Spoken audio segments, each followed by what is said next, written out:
We seek the threads that connect the past and present to inspire others in their quests.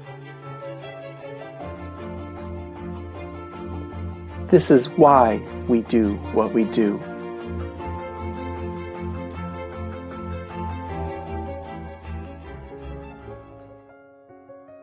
Sir William Osler writes, "The good physician treats the disease.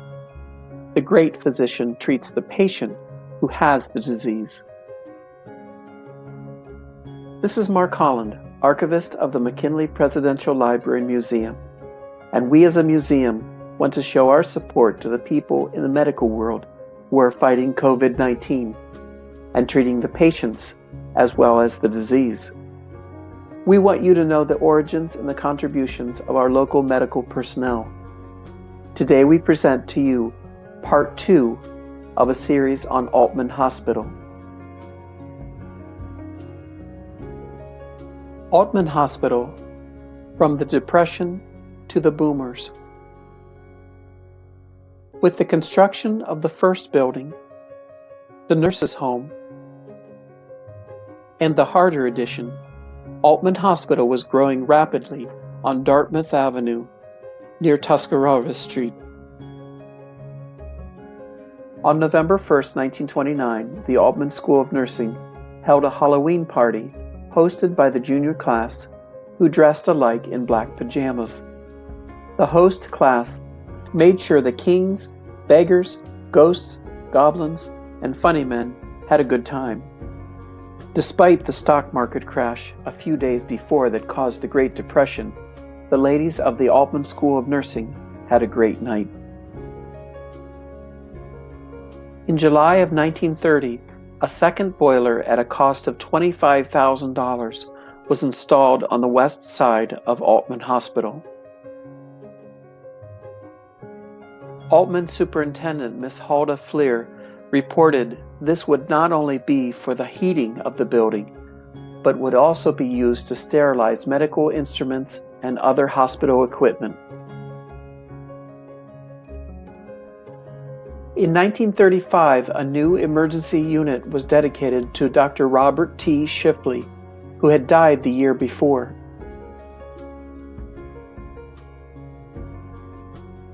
The little boy pictured here had fallen out of a moving car and received care from the Aultman staff. Fully recovered now, he reenacted the scene for a Canton movie entitled Good Neighbors. Emma Reiger, who had graduated from the Aultman School of Nursing in 1896, was invited to the school to meet the current students and to be honored in October of 1938. Miss Reiger recalled working 24-hour shifts, waking up early to study, and wearing high rubber boots in the muddy roads by the hospital. Sunday, November 28, 1943, in the midst of global war, a ceremony to lay the cornerstone for the McKinley Pavilion took place with 400 in attendance. The cornerstone was laid with the same silver and ivory-handled trowel used 53 years earlier at a similar ceremony.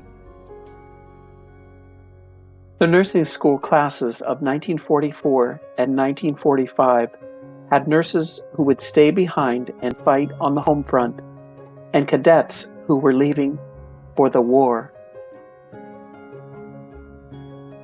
In 1946, the Morrow House, where the nursing school was opened. It was named for Ida Steiner Morrow, who graduated from the Aultman School of Nursing in 1898. The building was used for both training of the nurses and their residents. The Morrow House was later expanded to accommodate the growing nursing school with more classrooms and learning space.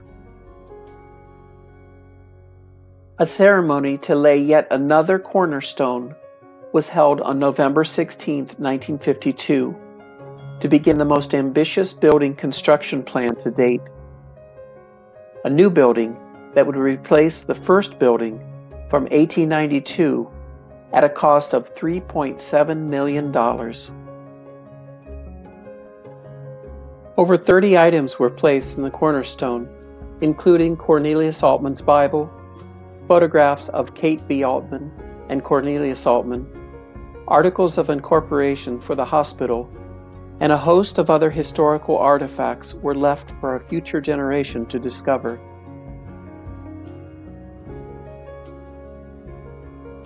A ribbon cutting to officially open the new building took place on December 11, 1955. The new building allowed for many new methods of treatment and departments. 250 patient beds were added to bring the total capacity of the hospital to 571.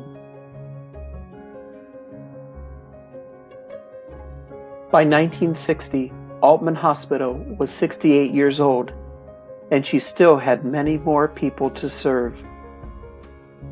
To be continued.